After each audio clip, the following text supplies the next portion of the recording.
السلام علیکم۔ بسم اللہ الرحمن الرحیم۔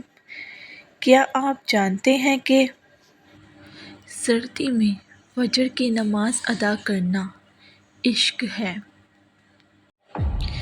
Please like, subscribe my channel, share and press the bell icon. ہر صبح خوبصورت ہوتی ہے جب ہم سب سے پہلے اللہ سے بات کرتے ہیں۔ میں نے ہر کامیاب انسان کو نماز پڑھتے دیکھا ہے۔ دن کی پہلی فتح فجر کی نماز پڑھنا ہے۔ فجر کی نماز اور فجر کی نماز تو اللہ پاک سے وفا ہے۔ فجر اور تہجد خاموش نمازیں ہیں۔ ان میں بہائے گئے آنسوؤں کی پکار صرف اللہ دیکھتا اور سنتا ہے۔ جب ہی تو ان میں مانگی گئی دعائیں بہت اثر رکھتی ہیں۔ تقدیر بدل جائے گی، تم راتوں کو اٹھ کر مانگو تو سہی۔ جب ہی تو ان کو پڑھنے کے بعد دل سکون سے بھر جاتا ہے۔ فجر وسیلہ ہے اللہ سے ملاقات کا۔ فجر کی نماز قضا کر کے کامیاب صبح کی امید رکھنا نادانی ہے۔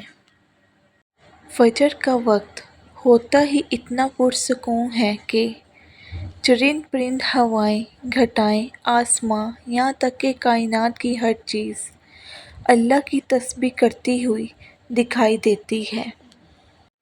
نماز فجر رسول اللہ صلی اللہ علیہ وآلہ وسلم نے فرمایا، جس نے فجر پڑھی وہ اللہ کی پناہ میں ہے، تو تم اللہ کی پناہ ہاتھ سے جانے نہ دو۔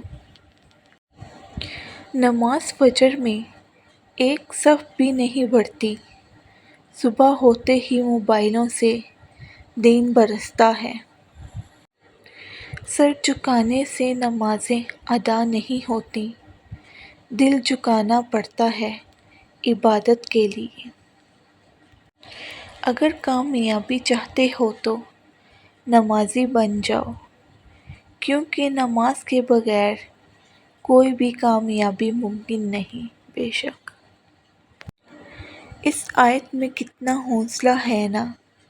میں نے کہا بہت تھک چکا ہوں۔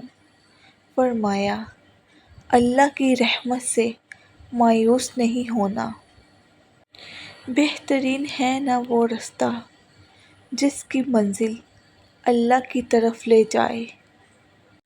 ہر نماز دوسری نماز سے پہلے ہونے والی خطاؤں کو مٹا دیتی ہے۔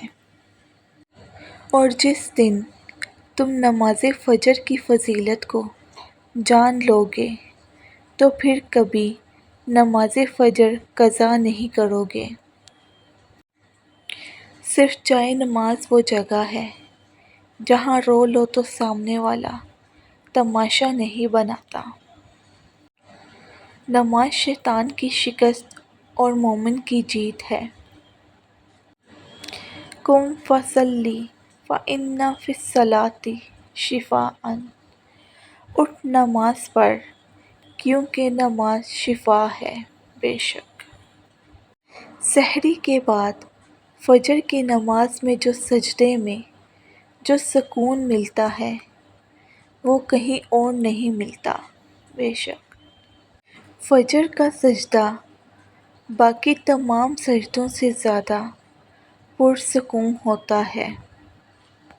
اس دنیا میں سب سے بہترین دوست نماز ہے جو قبر میں بھی آپ کے ساتھ ہوگی۔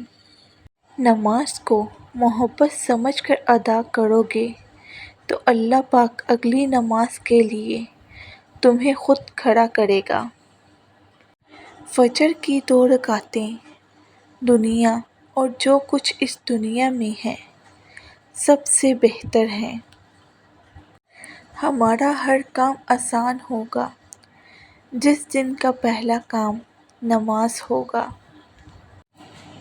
زندگی جن زخموں سے بھری پڑی ہے، ان زخموں کا علاج صرف سجدے میں موجود ہے۔